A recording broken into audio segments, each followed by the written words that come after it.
Hey friends, Radhe Radhe. Welcome back to our channel that is Gyani politics. आज हम discuss करेंगे our most demanding topic that is company act 2013। तो basically दोस्तों, companies act 2013 को इसलिए लागू किया गया formation, regulation, responsibility and merger of companies के लिए। It was introduced to replace its predecessor. Basically companies act 2013 से पहले जो एक्ट थे उसको चेंज करने के लिए और करंट कॉर्पोरेट सिनेरियोज को देखते हुए कंपनीज एक्ट 2013 को लागू कर दिया गया। इसी के साथ साथ इसका एक और बहुत इंपॉर्टेंट एम था कि इंडिया की इकोनॉमी को बूस्ट करना, ग्रोथ एंड डेवलपमेंट में पार्टिसिपेट करना और किसी भी ऑर्गेनाइजेशन को बहुत ही सेटिंग बैठालना और मेंटेन करना आसान कर देना। Companies Act 2013 has defined company as entity which came into existence under this act. अब देख बेसिकली कोई भी कंपनी, जो भी कोई भी एंटिटी हो, इस एक्ट के अंदर एग्जिस्टेंस में आ जाती है।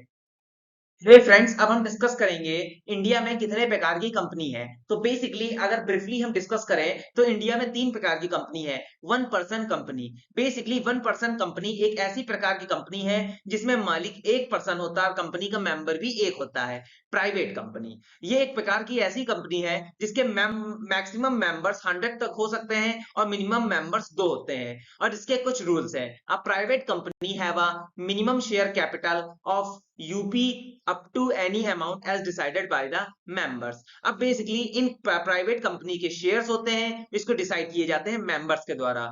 This type of company can not freely transfer the share to the public. और किसी भी प्राइवेट कंपनी में कोई भी मेंबर्स ये अपने शेयर्स को पब्लिक को ट्रांसफर नहीं कर सकता है। अब दोस्तों, तीसरी जो बहुत इंपॉर्टेंट फॉर्म ऑफ कंपनी है that is public company. This refers to those company where 51% और more stage are held and regulated by the government.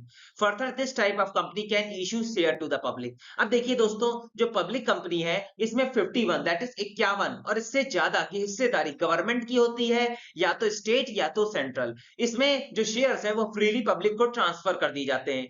Minimum 7 members are needed. और बेसिकली किसी भी पब्लिक कंपनी को बनाने के लिए 7 मेंबर्स की आवश्यकता।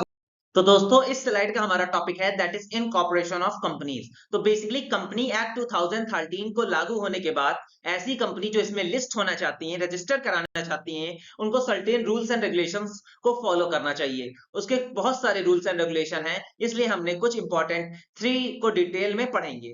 पहला, जो कंपनी के बोर्ड ऑफ डायरेक्टर हैं उनको दिमाग में ये रखना होना चाहिए कि जो कंपनी का नाम है वो यूनिक हो, कोई और कंपनी इसको फॉलो ना करती हो। और दोस्तों, अगर वो प्राइवेट कंपनी है तो लास्ट में प्राइवेट लिमिटेड, अगर वो पब्लिक कंपनी है तो लास्ट में लिमिटेड लगाना होगा। ठीक है। And after applying the name will be reserve for 60 days. अगर कंपनी एक्ट 2013 में पर्टिकुलर नेम से अप्लाई कर दिया है तो वो 9-60 दिनों के लिए उनके लिए रिजर्व हो जाता है। अब हम डिस्कस करेंगे important sections under the company act. अब basically company act 2013 responsibility of a company in certain circumstances. अब कंपनी एक्ट 2013 के तहत बहुत सारे सेक्शंस बनाए गए, उनको डिस्कस कर लेते हैं। First of all that is section 73। Companies are barred for inviting और accepting any kind of money from the public under section 73। अब बेसिकली कोई भी कंपनी हो, अगर वो प्राइवेट लिमिटेड है तो अंडर सेक्शन 73 और कंपनी एक्ट 2013 वो पब्लिक का पैसा नहीं ले सकती है। Exception under this rule include company like financial institution और एनी अदर कंपनी। और लेकिन ये जो सेक्शन 73 है, जो फाइनेंशियल इंस्टीट्यूशंस हैं लाइक हमारे म्यूचुअल फंड्स टाइप में, वो ले सकते हैं, उनके लिए एक्सेप्शन है।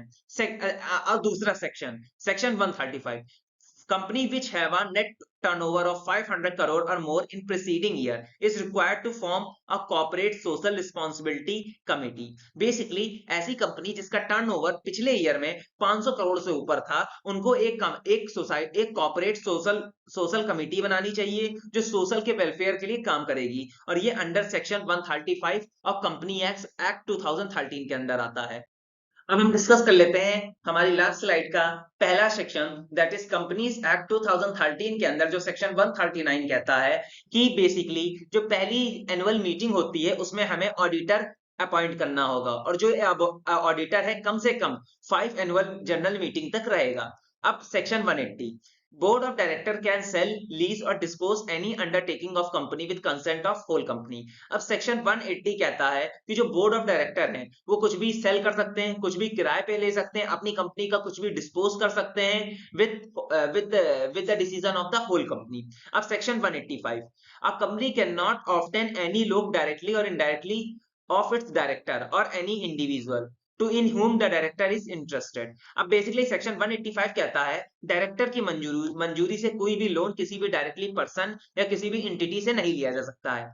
Section 186 of the company act 2013, companies are not allowed to carry out more than 2 layers of inter corporate investment. अब बेसिकली सेक्शन 186 के तहत कोई भी कंपनी दो लेयर, दो कॉर्पोरेट इन्वेस्टमेंट की नहीं उठा सकती है। फर्स्ट ऑफ ऑल, जैसे कि एक हमने एक्स कंपनी है, वो दो कॉर्पोरेट इन्वेस्टमेंट से 500 करोड़ उठाई और अगली बार फिर से 500 करोड़ उठाई, तो लगातार दो बार इन्वेस्टमेंट नहीं गेन कर सकती है। तो दोस्तों यही था मेरा video regarding the company act 2013। अगर आपको पसंद आया हो तो लाइक सब्सक्राइब शेयर कीजिएगा एंड जय श्री राधे दोस्तों।